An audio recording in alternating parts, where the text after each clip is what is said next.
Pursuance of the rights of the rescued 9 kids who were allegedly kidnapped and later found in faraway Anambra State. The Kano State Governor, Dr. Abdullahi Umar Ganduje, has instituted a commission of inquiry under the chairmanship of the retired Justice Wada Umar Rano to be inaugurated on Thursday, 31st October 2019. In a statement by the Kano State Government, the commission is to conduct an inquiry into cases of missing persons in Kano State from the year 2010 to date and to procure all such evidence, written or oral, and examine all such persons as witnesses. The statement further reveals the delight of Governor Ganduje over the reunion of the 9 victims with their families and expresses his displeasure at the heinous crime as a serious security challenge that will not be tolerated. This is Panorama, live on the network service of the NTA. Time to take a break. Panorama returns shortly. The struggle for independence had been a long and tough one.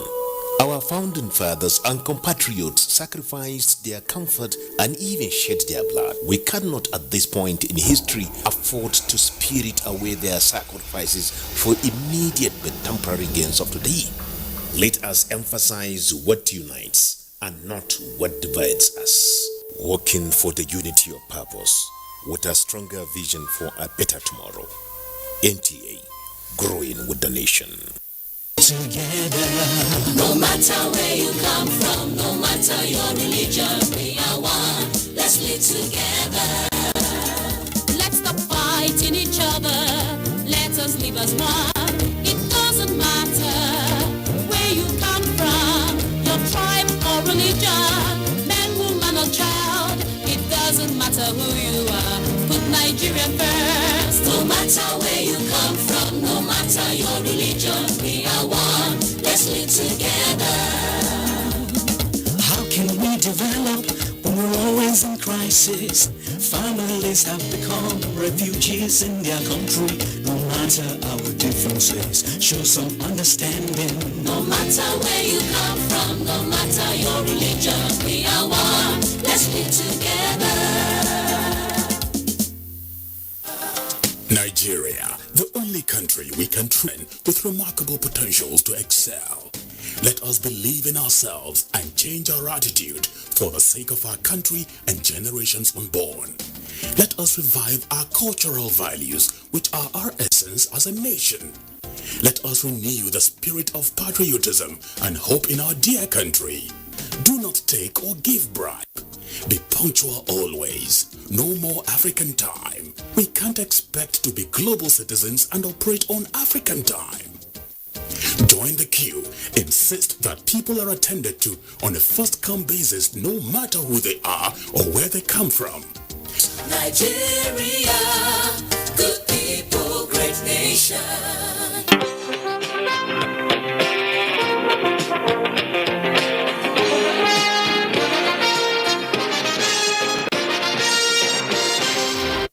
Good to have you back.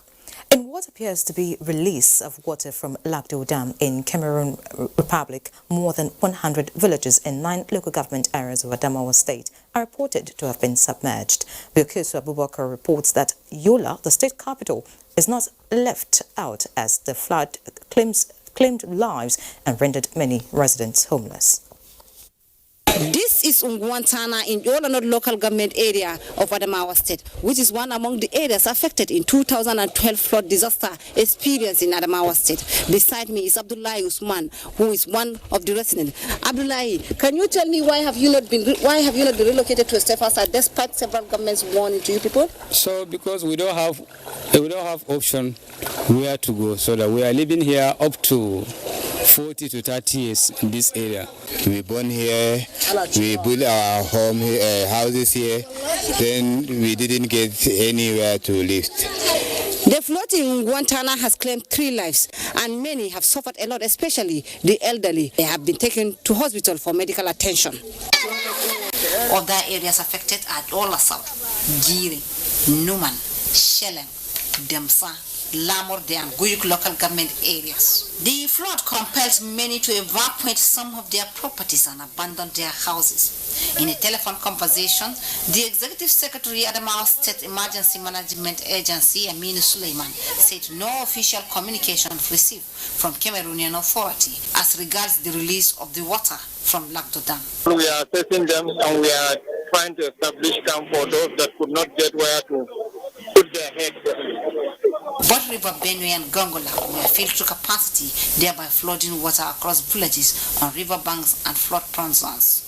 In Yola, Bilkisu Abubakar, NTN News. And to talk about the flood situation, I have with me in the studio the Director of Planning, Research and Forecasting, National Emergency Management Agency, Kayode Fagbemi. Many thanks for joining us. Thank you very much. All right, so let's begin. A lot of people have started crying because of the situation in so many communities. A lot of people have been sacked, homes destroyed, farmlands submerged. Is it that Nigeria didn't get warnings as regards the release of water from the Lagdo Dam in Cameroon Republic? As at now, we are not very sure that water has been released from Lagdo Dam in Cameroon. Actually, we are in touch with them through our sister agency, the Nigerian Hydrological Agency, and there is a working agreement that if water will be released, excess water will be released, there will be warning to Nigerian government. And we are not sure this is water release from Lagdo Dam. But if you notice, in the last 1 week or thereabout, there have been heavy rainfall all over Nigeria. I mean, in Abuja, we had rainfalls continuous for some days, which was not as predicted. There was prediction that there will be early cessation of rainfall. Okay, there have been rainfall. Even as at yesterday, people were telling me in Lorry everywhere there's heavy rainfall, which shows that the prediction we had may not be the accurate thing happening now. But we know we are all be talking about climate change. The things that used to be may not be the way they are. So we are still in touch with NISA to confirm if excess water has been released from Lagdo, but we're not sure. It could be as a result of heavy rainfall from Cameroon mountains and all that, as we had even in Abuja here. So it could be that. All right, you said you're not sure if it's as a result of the release of water from Lagdo Dam, because we've had this issue for some years now, the release of water from Lagdo Dam actually sucking people in Nigeria. Are you saying there's no communication between Cameroon and Nigeria? In year 2012, we had a release of water from Lagdo Dam, okay? And they communicated to the country within just 3 days. Before we could do anything, it was too late. And that's how we had that devastating flood. But I came from Lokoja yesterday. Lagdo Dam is on the River Benue, okay? So River Niger, even that is not on Lagdo Dam, was full of. I was looking at yesterday and I took photos of them. We have a lot of rainfall in October. This is October 23rd. We still have rainfall up to yesterday, and we see that rain is still falling in some places today. So I don't think it is. If it is, I believe the government of Cameroon will inform Nigeria if they are going to release water. I believe that because we've had good working agreement with them. In 2018, we were monitoring every day. We were with them monitoring every day, and they told us, look, we've not opened our dam. It is because they were still impounding water. So but of course we blame everything on dam opening and all that. But I will confirm as I leave the studio. We'll be able to get the confirmation, but I don't think so. It is as a result of heavy rainfall we had, and these people affected are people living in floodplain, and then we have raised warning for them to move, but they thought that in October, we don't expect much rainfall.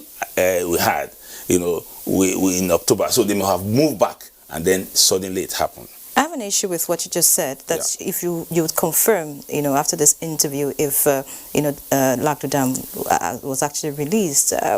You said 2018, there was close monitoring. Is it that 2019, there was no follow-up? Because we're looking at the rains ending now. Okay, yes, the rain is ending. That is it. So if at this point you still do not know... No. As at the time we spoke with them, they said, look, because we've had it before. There was flood in Adamawa State, and they told us it was Lagdo Dam. And I called, in fact, in Taraba, somebody called me from Taraba and said there was flood. And I called, and they said, no, it's not them that released water in Taraba. So, NISA, the DG NISA, we were together in Lagos on Friday talking about this flooding. And, they will inform Nigerian government, and NISA will inform us, but they have not informed us. That's what I'm saying. We are not the one directly in charge. In touch with them is through Nigerian Hydrological Agency. All right, thank you. So what's NEMA doing at this point now? Of course, we are doing a lot. We have all the figures. Our staff are out now to do assessment on the response.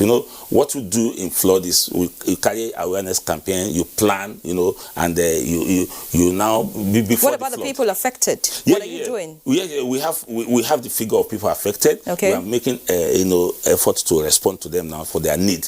That's some of them are in camps, and then we are supporting the state. That's why we must know that NEMA is to support the state. The State Emergency Management Agency is autonomous. It's under the state government. They need to take care of people with NEMA support. So we are supporting all the SEMAs in the Federation, and we are doing that. Our staff in Adamawa, we have an office in Adamawa is supporting them, and then relief materials will be given to them. All right, thank you so much. We've been speaking with the Director of Planning, Research and Forecasting, the National Emergency Management Agency, Kayode Fagbemi. Many thanks for joining us. Thank you very much. Now time to talk sports. Enyimba International of Abuja, Nigeria, earned a 2-0 victory over its Galaxy of South Africa in the CAF Confederation Cup on Sunday. For other reports, over now to Amanzi Marcus. Five-time world champions Nigeria's Golden Eagles are now looking forward to Tuesday's second Group B match against Ecuador after a 4-2 triumph over Hungary on Saturday in Goiânia, Brazil at the FIFA Under-17 World Cup. Ecuador also won by 2-1 against Australia and are second on the